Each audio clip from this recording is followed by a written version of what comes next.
how to request replacement credit cards on Capital One Bank.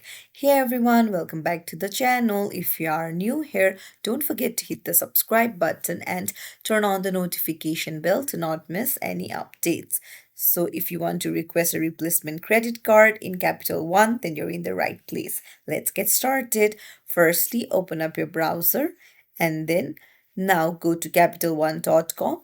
Scroll down to the bottom and then you find contact us option under support. Just tap on it, and then once it loads up you can scroll down, and at first itself you can see requesting a replacement credit card, so you can tap to learn more.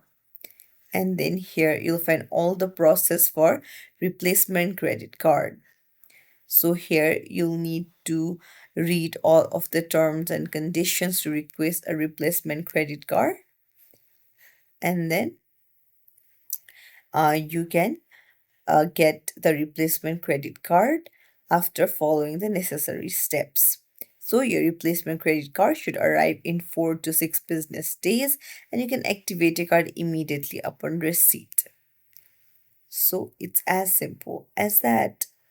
So if you found this tutorial helpful, don't forget to like the video and subscribe to our channel. Thank you for watching.